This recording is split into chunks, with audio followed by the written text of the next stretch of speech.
আমি একটা মেয়ে হয়ে বলতেছি, ছেলেরা আসলেই অনেক বেশি ভালোবাসে। কেউ মানুক বা না মানুক, আমি এই কথাটা মানি। এটা একটা আপুর গল্প।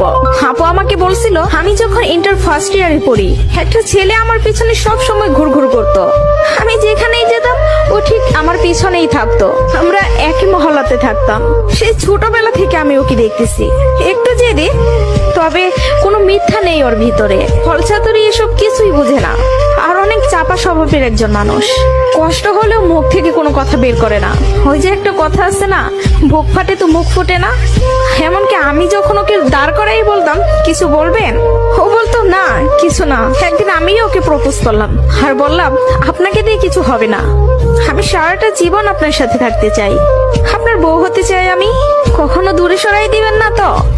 জীবনে যা কিছুই হয়ে যাক, আপনি আমার পাশে থাকবেন, কখনো আমাকে একা ফেলে যাবেন না।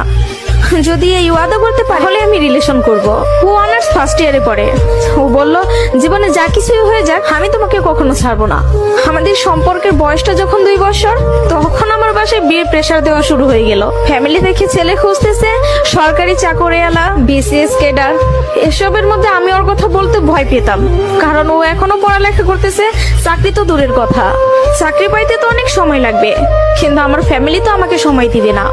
আমি অনেক কষ্টে আম্মুকে রাজি করাই। আম্মু যেন আব্বুকে এই কথাটা বলে, আর আম্মু আব্বুকে বলে।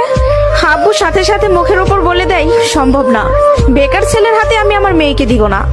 তখন আমিও ভাবছিলাম, কথাটা তো ভুল না, কথাটা তো সঠিক। কোনো বাবা মাই চাইবে না বেকার ছেলের কাছে মেয়েকে বিয়ে দিতে। আমি নিজেও তো কখনো চাইবো না, কিন্তু তারপর মাথায় চলতেছে, আমি যদি ওকে হারাই ফেলি, আর কখন কি ফিরে পাবো ওকে? আমি তো আর ফিরে পাবো না। পরবর্তীতে আমি ওকে সব বলি, ওকে বলি কি করব বলো। তখন বুঝতে পারতেছিলাম ও কান্না করতেছে। ও আমাকে বলে, আম্মু ডাকতেছে, জাস্ট একটা মিনিট, আমি আম্মুর কথাটা শুনে আসি। তুমি একটু লাইনে থাকো, এসে তোমার সাথে আমি কথা বলতেছি। আমি তোমার জীবনে আছি 2টা বছর, কতটুকু আমাকে চিনো জানো আমি জানি না, কিন্তু তোমার পরিবার তোমার সাথে 18টা বছর তোমার পাশে আছে। আমি কখনো বলবো না যে তুমি তাদের ছেড়ে আমার কাছে চলে আসো। আমি জানি না আমার বাসায় থেকে মেনে নিবে কিনা। পড়ালেখা শেষ করতে করতে আরো 2টা বছর লেগে যাবে। কবে চাকরি পাবো সেটারও তো কোনো ঠিক নাই। আমি যদি তোমাকে ভালো না রাখতে পারি, আমি তো নিজেকে কখনো মাফ করতে পারবো না। আমার কাছে তোমার হাসিটা অনেক দামি। তোমার যেটা ভালো মনে হবে তুমি সেটাই করো। তুমি যা বলবো আমি সেটাতেই রাজি। এসব কথা শোনার পরে, আর যাই হোক, একটা মেয়ে তার ভালোবাসার মানুষকে কখনো ছেড়ে যাইতে পারে না।